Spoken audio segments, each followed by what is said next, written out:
New York City, 10:32 a.m. The press junket suite of a luxury hotel buzzed with energy. Assistants darted between rooms, stylists made final touch-ups, and journalists queued outside.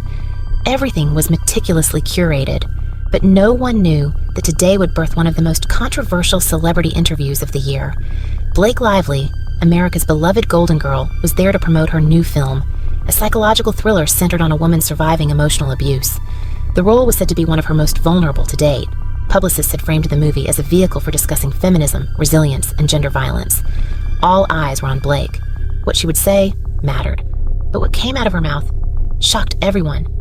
The interviewer, Sophie Trent, known for her no-nonsense demeanor, opened gently. Her voice was steady, her question thoughtful. "Blake, this film deals with the internal world of a woman struggling against psychological control. What drew you to such a painful narrative?" Blake took a breath. She adjusted her hair, glossy, perfect, and notably styled for attention. "Well, I think feminism is really about self-care, and honestly, for me, that begins with how you treat your hair." She smiled and picked up a bottle from the table. Her own brand, Shampoo. "That's why I started my line, because every woman deserves to feel powerful, and I feel powerful when I feel beautiful." Silence. Sophie blinked. Viewers would later say they could hear the sound of the room losing oxygen. When the interview went live, it didn't just circulate, it detonated. Clips were reposted with captions like, "She really said feminism, how shampoo." "This is why celebrity feminism is a joke. We're doomed." Comment sections filled with betrayal, especially from fans who once admired her. It wasn't just that she promoted a product. It was when and how. She was talking about gender-based violence and used it as a segue to hair care. Blake Lively wasn't always a polarizing figure. Once known for her role on Gossip Girl, she climbed the Hollywood ladder with a carefully managed public image. Fashionable, intelligent, married to Ryan Reynolds, and, most importantly, unproblematic. But this image began to fray. In 2017, she hosted a plantation-themed birthday party for her husband, drawing criticism. In 2020, during the height of the BLM protests, she posted a single black square on Instagram, then went silent. Later, her activism returned when it aligned with product launches. Is this a pattern? And more importantly, are fans starting to notice? Let's break it down. Feminism, once a radical movement, has become marketable. Corporations sell empowerment the same way they sell detergent. And celebrities, they've learned the formula. Choose a social issue, e.g., feminism, mental health. Align your brand with a position, your product as part of the solution. Profit. The problem is, real activism isn't market-friendly. It's uncomfortable. It challenges power. It doesn't pair well with shiny packaging and influencer deals. Back in the room, Sophie Trent sat frozen. She didn't push back, not because she agreed, but because she knew. This was about to explode online, and it did. Sophie later posted a single sentence on X, formerly Twitter. Sometimes silence is the loudest critique. It received over 200,000 likes. People understood. The backlash grew exponentially. Think pieces rolled in.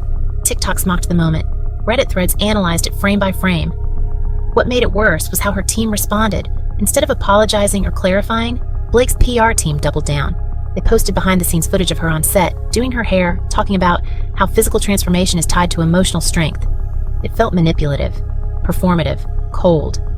Why do celebrities think this works? Because it often does. Fans want to believe. They crave meaning in their icons, but there's a fine line between inspiration and exploitation.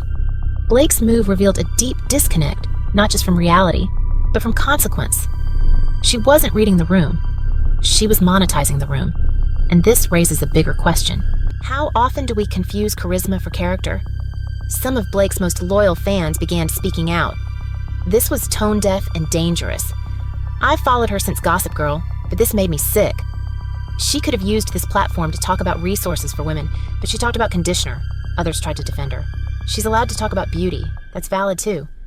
She's a businesswoman. That doesn't make her evil. The fan base was fracturing, divided between the hopeful and the horrified. Blake's shampoo sold out in 3 days. Influencers received PR boxes, ads rolled out. In a leaked email, a marketing strategist called it a perfect launch sequence. Let that sink in. A discussion about abuse was designed to drive sales. It wasn't just opportunism, it was a playbook. So where does this leave Blake? Still rich, still beautiful, but no longer untouched. Her image, once pristine, now carries the stain of exploitation.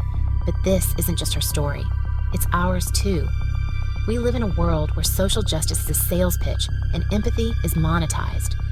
We have to ask, do we want celebrities who care or celebrities who capitalize? What do you think? Was Blake misunderstood? Or was this a calculated move that backfired? Can celebrities genuinely support causes while profiting from them? Drop a comment.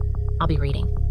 If you love honest deep dives, cultural critiques, and the real stories behind celebrity culture, subscribe now